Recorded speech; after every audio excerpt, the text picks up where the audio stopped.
अस्सलाम वालेकुम वरहमतुल्लाह। आज मैं एक नई सीरीज़ का आगाज़ करना चाह रहा हूँ, जिसमें हम लोग जो फ़िश कल्चर है, जदीद फ़िश कल्चर इसको हम लोग सारे टॉपिक्स इसके कवर करेंगे। इसकी प्लेलिस्ट के अंदर अब मैं आपको स्टेप बाय स्टेप सारे जो हमारे फ़िश कल्चर से रिलेटेड मालूमात हैं, वो मैं आपको इस प्लेलिस्ट के अंदर जितनी भी वीडियोज़ मैं डालूँगा, उसको आप वन बाय वन या तो डाउनलोड कर लें या फिर इसको गाए बगाए इसको सुनते रहें। तो इसकी नई सीरीज़ का जो आगाज़ है, इसका नाम मैं रखूँगा जदीद फ़िश कल्चर। और इसमें हमारे एक बहुत बड़े डॉक्टर मोहम्मद नज़ीर भट्टी साहब एक्सपर्ट्स थे फ़िशरीज़ के, उनकी काविशें और डॉक्टर मोहम्मद रमज़ान मिर्ज़ा साहब की काविशें, हाँ, ये समझिए उनके नोट्स हैं, जो मैं आप लोगों तक पहुँचाऊँगा।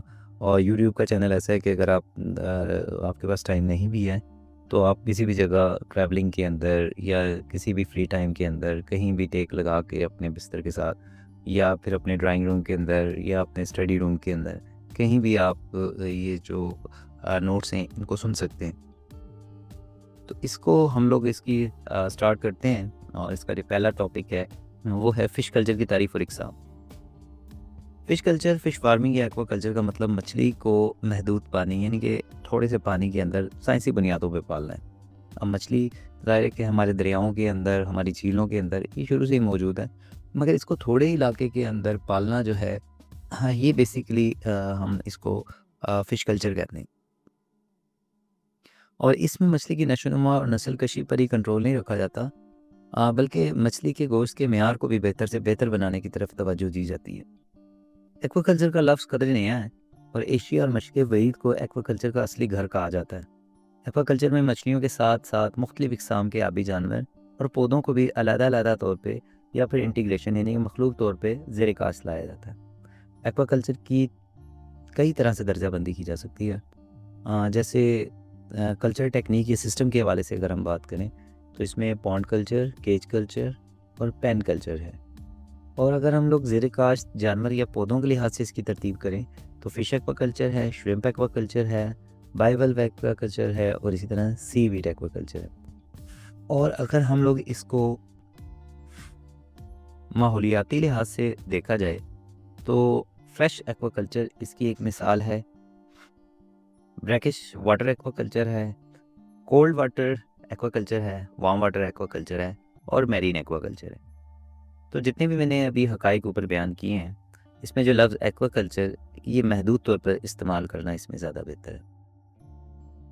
तो हम जो हमारी ये सीरीज़ है, इसके अंदर हम ज़्यादातर जो तवज्जो है, वो फ्रेश वाटर एक्वाकल्चर पर देंगे। इसका जो सेकंड पार्ट है, दैट इज़ एक्वा फार्म या फ़िश फार्म। जी, इसके सेकंड पार्ट के अंदर हम लोग आते हैं और इसमें सबसे पहले जो हम बात करते हैं, वो एक मछली फार्म या एक से ज़्यादा फ़िश पॉन्ड या तालाबों पर मुश्तमिल हम लोग उसको कंसिडर करते हैं। अब इन तालाबों की जो तादाद है या साइज़ है, इसका इन्हिसार फ़िश फार्म के अपने साइज़ और उससे हासिल किए जाने वाले मकासद पर होता है। एक फ़िश फार्म में मुख्तलिफ़ इक़साम और साइज़ के फ़िश पॉन्ड्स होते हैं, जिनके साइज़ और मकासद अलग-अलग होते हैं। फ़िश पॉन्ड की तैयारी, अगरचे आम मानों में तालाब कई किस्म के होते हैं, लेकिन फ़िश पॉन्ड या मछली के तालाब ऐसे तालाब को कहा जाता है जो गहरा हो और इस तरह से बना हो कि बवक़्त ज़रूरत उसे पानी से भरा और खाली किया जा सके। नहाने के तालाब, दही जोड़, झीलें वगैरह अपनी बनावट और मकासद के एतबार से इस ज़ुमरे में नहीं आती। इसी तरह डैम्स भी। लेकिन इसका हरगिज़ मतलब ये नहीं है कि इन्हें हम मछली पालने के लिए इस्तेमाल नहीं कर सकते। फ़िश पॉन्ड्स या साइज़ के लिहाज से 1 एकड़ से भी कम से लेके कई एकड़ तक हो सकती हैं। अब जो कमर्शियल फार्म्स हैं, इसमें फ़िश पॉन्ड्स की तादाद 10, 50, 60 या इससे भी ज़्यादा हो सकती है। छोटे या दरमियाने साइज़ के तालाब को कंट्रोल करना काफ़ी आसान होता है और ये बड़े तालाबों की निस्बत ज़्यादा पैदावार देते हैं। फ़िश पॉन्ड की अगर हम तैयारी में जो चीज़ें हमने ज़हन में रखनी हैं, उसमें अगर हम जिन बातों का ख़्याल हमें रखना चाहिए, उसमें से दर्ज झेल बातें ये हैं, मुनासिब जगह का इंतख़ाब करें। नंबर 2, मिट्टी और पानी की तबीयत कीमियाई ख़ास जो हैं, उसको देख लें। नंबर 3, पानी की फ़राहमी। नंबर 4, फ़िश फार्म की शक्ल और साइज़। फिर तालाब की तय और तालाब के किनारे और 7वें नंबर तालाब का जो मौका है या जहाँ से ख़ारिज किया जाता है पानी। और नंबर 8 जहाँ से पानी दाखिल होता है यानी कि दख़ूलियात। तो हम लोग सबसे पहले बात करते हैं सिलेक्शन ऑफ साइट यानी कि मुनासिब जगह का जो इंतखाब है, इनको हम वन बाई वन जिसमें हम लोग चलेंगे। और उसमें जो सबसे पहली बात मुनासिब जगह का इंतखाब है। कामयाब फ़िश फार्म या फ़िश पॉन्ड बनाने के लिए सबसे अहम बात मुनासिब जगह का इंतखाब है। गलत जगह का इंतखाब के नतीजे में कई फ़िश फार्म नाकाम होकर ख़त्म हो गए हैं। आजकल एशिया के ममालिक में फार्मर्स ने अच्छी और काबिल काश्त ज़मीन को फ़िश फार्मिंग के लिए इस्तेमाल करना शुरू कर दिया। यहाँ पर ये बात बताना ज़रूरी है कि ऐसी नकारा जगहों को भी फ़िश फार्म के लिए इस्तेमाल किया जा सकता है, जो दूसरे कामों यानी कि ज़राअत करने या मवेशी वगैरह पालने के लिए मुनासिब नहीं होती।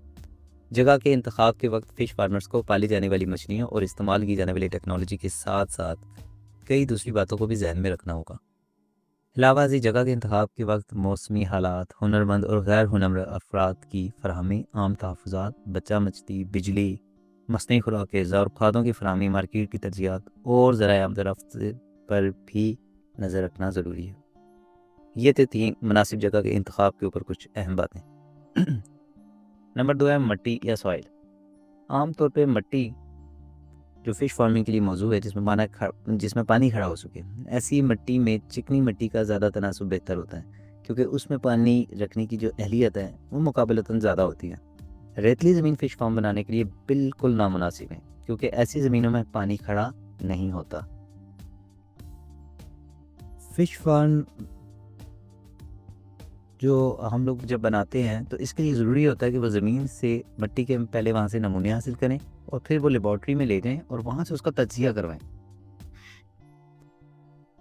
अगर नतीजा हाँ की सूरत में हो तो फिर फ़िश पॉन्ड बनाने पर काम शुरू कर दें। महकमा फ़िशरीज़ पंजाब की रिसर्च लेबॉर्ट्रियों में ज़मीनी नमूनों का जो तज्जिया है यहाँ पे करवाया जा सकता है और इसकी बहुत एक मुनासिब सी फ़ीस रखी गई है। 100 रुपये अभी फ़िलहाल सरे-दस्त जो है इसकी फ़ीस 100 रुपये है। और जिस तरह पिंडी इस्लामाबाद के अंदर ये हमारी जो ये रीजन है शुमाली पंजाब का, उसमें आप रावलपिंडी फ़िश हैचरी से भी आप ये जो नमूने हैं मिट्टी के और पानी की, ये टेस्ट करवा सकते हैं। मिट्टी के नमूने हासिल करने के लिए 5 से 10 एकड़ में 1 या 2 स्टेशन काफ़ी होते हैं, लेकिन अगर सारी ज़मीन एक जैसी नहीं है तो नमूने ज़्यादा जगहों से भी लेने चाहिए। इसका तरीका ये है कि एक जगह से 6 फुट तक गहराई करें, 1-1 फुट की गहराई से 6 नमूने हासिल करने चाहिए। इसी तरह फ़ी जगह 6 नमूने के हिसाब से सब स्टेशनों से नमूने हासिल करके नायलन या प्लास्टिक के लिफाफे में महफूज करके लेबॉर्ट्री तक ले जाएं। ये नमूने एक ख़ास शक्ल के लोहे के औजार एगर से लिए जाते हैं। कुछ लोग मिट्टी को देखकर और छूकर भी अंदाज़ा लगा लेते हैं कि इसमें रेत और सिल्ट और चिकनी मिट्टी का क्या तनासुब है।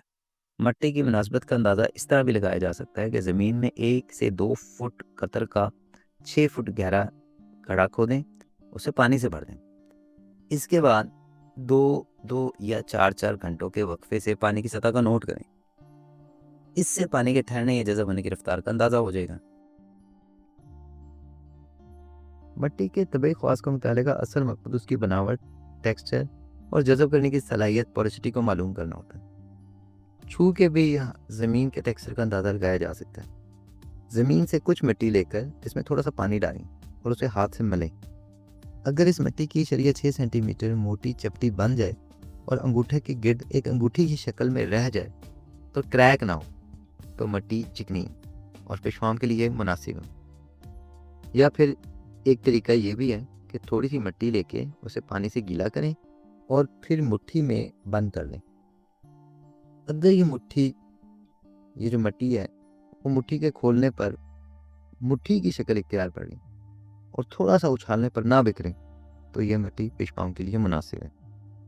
तो ये 2 तरीके ऐसे हैं जिससे आप इसके जो मिट्टी की जो मुनासिब मिट्टी को आप पहचान सकते हैं। नंबर 3 है जी हमारे इन्हीं जो हम लोगों ने पीछे जो हम लोग मेन जो टॉपिक के साथ चल रहे हैं उसमें तीसरे नंबर पे पानी आ जाता है और बड़ी इंपॉर्टेंट है। पानी में सबसे जो पहला पार्ट हम लोग इस पर डिस्कस करेंगे वो है पानी का दर्जा हरारत। तो टेम्परेचर जो है पाकिस्तान का, आपको पता ही है कि ज़्यादातर गर्म ही है शुमाली इलाका जात को छोड़ के। तो जो गर्म पानी की मछलियाँ हैं बशमूल पाकिस्तान की पालतू मछलियाँ, ये 25 डिग्री सेल्सियस से लेके 32 डिग्री सेंटीग्रेड के दरमियान सबसे ज़्यादा बढ़ती हैं। यही वजह है कि पाकिस्तान मैदानी इलाकों में साल में कम से कम 8 माह के दौरान मछली की बढ़ोतरी जारी रहती है। सर्दियों के 4 महीने के दौरान फ़िश पॉन्ड में दर्जा हरारत खासा नीचे रहता है। और पानी में खुर्दबीनी हयात यानी माइक्रोस्कोपिक जो चाहे वो फाइटोप्लैंक्टन हैं या ज़ूओप्लैंक्टन हैं, छोटे छोटे जो आबी पौधे और आबी जानवर हैं, और इसी तरह मछलियों की बढ़ोतरी ना होने के बराबर होती है। यही वजह है कि सर्दियों के महीने में फ़िश फार्मों में खादों और इजाफी खुराक का इस्तेमाल या तो बिल्कुल ख़त्म कर दिया जाए या फिर बेहद कम कर दिया जाए। ख़त्म ही कर दिया जाए तो ज़्यादा देता है। आमतौर पर दर्जा हरारत में इजाफा कीमियावी और बायोलॉजिकल अवामिल में इजाफे का बाइस बनता है।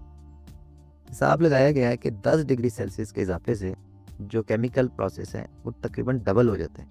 मिसाल के तौर पे किसी जोड़ में या किसी तालाब में मछलियाँ या खुर्दबीनी जानवर ऑक्सीजन की जो मिकदार 20 डिग्री सेल्सियस में इस्तेमाल कर रहे थे, उससे दुगनी ऑक्सीजन 30 डिग्री सेंटीग्रेड में इस्तेमाल करेंगे। तो ये 20 डिग्री सेंटीग्रेड से 30 सेंटीग्रेड का जो डिफरेंस है, आप देखेंगे इसके अंदर उनकी जो प्रोसेसिंग है वो डबल होगी। और ऑक्सीजन की इस्तेमाल जितना ज़्यादा हो रहा है, इसका मतलब उनका मेटाबॉलिज्म उतना ही ज़्यादा है। ऊंचे दर्जा हरारत पर पानी में हलशुदा ऑक्सीजन की अहमियत बेहद बढ़ जाती है। गर्म पानी में खादें जल्द हल हो जाती हैं।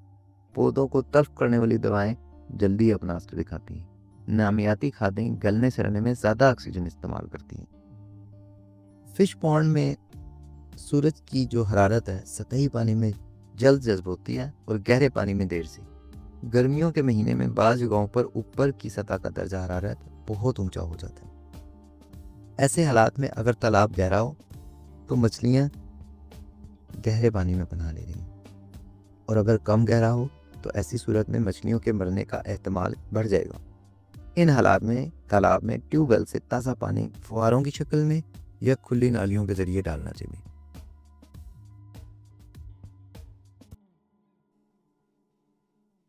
जी, पानी से रिलेटेड एक और प्रॉपर्टी है जिसको हम नमकियात कहते हैं। नमकियात या सैलिनिटी, इससे मुराद 1 लीटर पानी में कितने आयन्स हैं, और इसीलिए नमकियात को हम पीपीएम में ज़ाहिर करते हैं। आमतौर पे जो ताज़ा पानी है, ये जो हम लोग मछलियाँ पालते हैं इसके लिए ठीक ही होता है, लेकिन कभी कभी ऐसा पानी भी हमें देखने को मिल जाता है जो कि ज़मीन से हलशुदा नमकियात अपने अंदर एब्जॉर्ब कर लेते हैं, डिज़ोल्व कर लेते हैं, और इस वजह से फ़िश फार्मिंग या मछली की ब्रीडिंग के लिए मुनासिब नहीं होता। और एक रिसर्च में देखा गया है कि अक्सर मछलियों की जो इकसाम है, इसमें जो सीड है, फ़िश सीड यानी कि जो बच्चा मछली है, ये नमकियात से बहुत ज़्यादा मुतासिर हो जाती हैं। और नमकियात में अचानक अगर नमकियात एकदम से ज़्यादा हो गई या कम हो गई, इस सूरत में क्या होता है कि उनकी मोर्टेलिटी बहुत तेज़ी से हो जाती है, और बाज़ औक़ात वो जितना भी फ़िश सीड है वो ख़त्म हो जाता है, मर जाता है। तो अगर तो नमकियात कम है और उसको हमने बढ़ाना है, तो फिर तो हम लोग उसमें सिंपल जो खाने का नमक है, सोडियम क्लोराइड, इसको डाल के हम लोग उसकी जो नमकियात की कमी है इसको पूरा कर सकते हैं। लेकिन इसके बरक्स नमकियात की अगर हद को कम करना है तो कम नमकियात वाला पानी डाल के हम ऐसा कर सकते हैं। लेकिन ये याद रहे कि सैलिनिटी को बड़े तालाबों में और फार्मों में कंट्रोल करना बहुत मुश्किल है, और इसकी एक वजह यह भी है कि फ़िश फार्म में मुख्तलिफ़ इक़साम की जो मछलियाँ पाली जाती हैं उन सब की अपनी अपनी नेचर है, अपनी अपनी आदतें उनकी, और सबकी पसंदीदा नमकियात की मुख्तलिफ़ हदें हैं। तो नीचे मैं ये टेबल दे रहा हूँ, इसमें आप देख लें कि थैला, रहू और मृगल ये हल्के नमकियाती पानी में पल जाती हैं जिसकी सैलिनिटी ज़रा कम हो। ग्रास कार्प जो है वो 12,000 पीपीएम तक बर्दाश्त करने की सलाहियत रखती है, और कॉमन कार्प 9,000 पीपीएम तक, सिल्वर कार्प 8,000 पीपीएम तक, और तलापिया जो है 30,000 पीपीएम तक ये बर्दाश्त कर सकती हैं सैलिनिटी को। तो इसमें तलापिया सबसे हाईएस्ट उसके ऊपर है कि ये सबसे ज़्यादा इसके अंदर सलाहियत है कि ये अपना ये जो ज़्यादा सैलिनिटी वाला पानी है इसके अंदर भी ये रह सकती है। तो जैसा कि ऊपर कहा गया कि प्रैक्टिकली बहुत ही कम लोग हैं जो जो ये सैलिनिटी है इसको चेक करते हैं। उसकी एक वजह ये भी वो समझती है कि इसको चेक करना ज़रा मुश्किल काम है। तो कोई अब इतना मुश्किल काम नहीं रहा। अब ये है कि आप सिंपल एक मीटर मिलता है, कंडक्टिविटी मीटर भी है, सैलिनिटी मीटर्स हैं। तो आप वो एक ले लें और आराम से उसको अपने जो पानी है उसके अंदर उसको डिप करें, और उसकी भी मैं आपको यहाँ तस्वीर दिखा देता हूँ कि ये इस शक्ल का एक आला होता है। और इसमें जो टोटल डिज़ॉल्व्ड सॉलिड्स हैं हम लोग उससे मालूम कर सकते हैं, और हमें ये भी पता लग जाएगा कि हमें किस तरह की मछलियाँ हम उसमें पाल रहे हैं, और क्या आया वो सैलिनिटी जो है, वो जो नस्लें आप पाल रहे हैं उस पानी में उसके लिए मुनासिब है या नहीं। एक तरीका इसमें ये भी है कि पानी थोड़ा सा लेके उसको उड़ा देते हैं हम ना, जो किसी प्याली के अंदर ले लिया या किसी खुले बर्तन में थोड़ा सा पानी लिया, उसको उड़ा दिया, उसका हमने वज़न तैले किया होता है। और जो उसके अंदर जो बाकी जो जब वो उड़ जाता है पानी भाप से, तो पीछे जो उसके सॉलिड्स रह जाते हैं हम उसका वज़न कर लेते हैं। तो इस तरीके से भी आप पानी के अंदर जो सैलिनिटी है इसको मालूम कर सकते हैं, लेकिन ये मुश्किल काम है। तो बेहतर यही है कि आप यही इस्तेमाल करें जो मैंने आपको आला बताया है।